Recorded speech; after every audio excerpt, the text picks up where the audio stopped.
கோவில் நிர்வாகம் சம்பந்தமான வழக்குகளை விசாரிக்க உரிமையியல் நீதிமன்றத்திற்கு அதிகாரமில்லை என்று தெரிவித்த உயர்நீதிமன்ற மதுரை கிளை சிவகங்கை மாவட்டம் திருப்பத்தூர் அருகே உள்ள சிவன் கோவில் தொடர்பான வழக்கு விசாரணைக்கு இடைக்கால தடை விதித்து உத்தரவிட்டிருக்கிறது.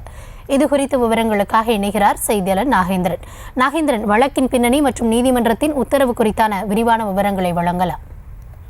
வணக்கம் கௌதமி. சிவகங்கை தெக்கூரை சேர்ந்த சிவன் கோயில் நிர்வாகியாக இருக்கக்கூடிய தனியாச்சலம் உயர்நீதிமன்ற மதுரை அமர்வில் ஒரு மனு ஒன்றினை தாக்கல் செய்திருந்தார். சிவகங்கை மாவட்டம் திருப்பத்தூர் அருகே தெக்கூர் உள்ளது.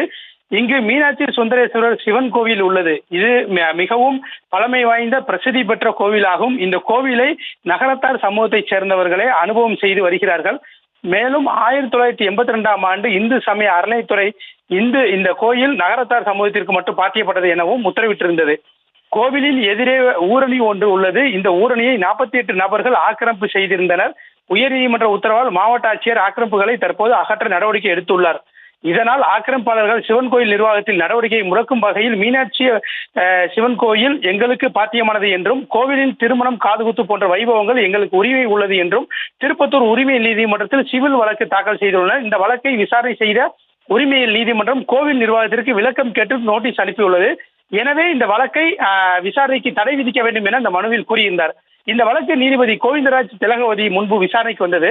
மனுதாரர் தரப்பில் ஆஜரான வழக்கறிஞர் அருண் சுவாமிநாதன், கோவில் ஆக்கிரமிப்புகளை அகற்றுவது கோவில் நிர்வாகம் நடவடிக்கை எடுத்ததன் காரணமாகவே பழிவாங்கும் எண்ணத்தில் இந்த சிவில் வழக்கு தாக்கல் செய்யப்பட்டுள்ளது. இந்த கோவில் நகரத்தார் சமூகத்தினருக்கு மட்டுமே பாத்தியப்பட்ட கோவில் என உத்தரவு உள்ளது. இதனை எதிர்த்து சிவில் நீதிமன்றத்தில் வழக்கு தாக்கல் செய்ய சட்டத்தில் வழிவகை இல்லை என வாதிட்டார்.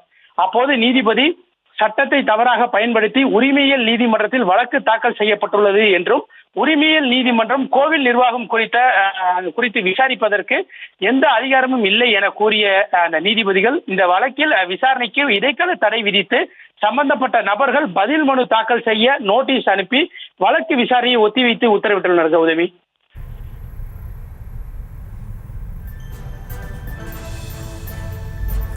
நீதிமன்றத்தின் உத்தரவு குறித்தான உங்களுடைய தற்போதைய விவரங்களுக்கு நன்றி நாகேந்திரன்.